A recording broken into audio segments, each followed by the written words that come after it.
Aku mau ngeralat videoku tadi pagi yang udah aku upload di reel Instagram. Aku tadi bilang ada 2 tipe orang yang gabung di organisasi. Tapi sebenarnya ternyata setelah aku bikin video ini, aku kepikiran lagi satu kategori. Jadi tepatnya adalah 3 tipe orang yang gabung dalam organisasi. Udah berapa banyak organisasi atau komunitas yang kalian gabung sampai 2022 ini? Aku yakin banyak. Tapi sekarang ini jujur, kalau misalkan ada orang yang nanya, anggota itu, organisasi itu berapa sih? Kayaknya kok banyak ya? Anggota yang mana? Gitu kan ya. Karena anggota itu ada banyak gitu kan, ada 3 kategorinya. Yang pertama, memang ada orang yang gabung di organisasi, selain dia mendapatkan sesuatu yang positif, dia juga pengen berkontribusi agar organisasi itu hidup. Yang kedua, ada orang yang memang gabung di organisasi cuman pengen enaknya aja, hanya ingin mendapatkan sesuatu untuk dirinya. Wow, berarti komunitasnya, organisasinya bagus, bisa memberikan sesuatu yang positif untuk orang lain. Kan katanya sebaik-baiknya manusia yang bermanfaat pada sesama, termasuk lewat komunitas. Tapi kalau dipikir-pikir, kalau misalkan semuanya gabung aja tapi nggak mau menghidupkan organisasi, terus gimana bisa sustain organisasinya? Gimana dia bisa memberikan dampak atau memberikan kebermanfaatan kepada umat yang lainnya, atau mungkin yang lebih luas lagi? Hah? Tapi gini, terus emang salah Mbak kalau misalkan seseorang itu mencari keuntungan untuk dirinya sendiri?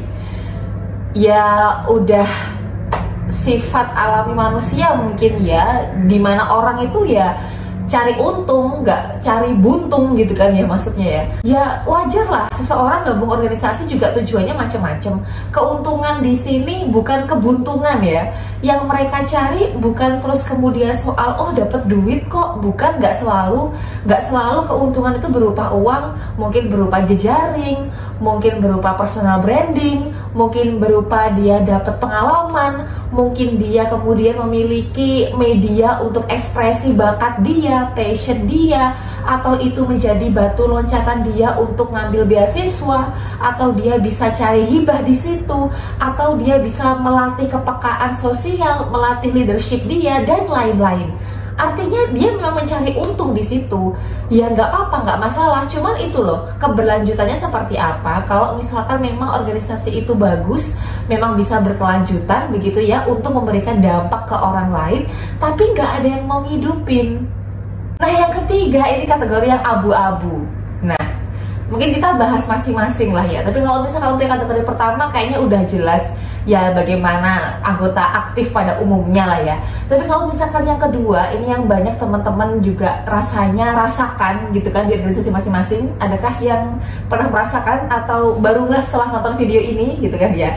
Jadi yang kedua ini adalah orang-orang yang memang merasa bahwa oh ya udah, aku mendapatkan sesuatu yang positif dari organisasi atau komunitas itu, kemudian udah selesai. Dan sebenarnya alasan dia tidak bergabung untuk menjadi anggota yang aktif dalam tanda kutip itu juga bisa macam-macam. Mungkin kalau mahasiswa ya sibuk kuliah gitu kan ya.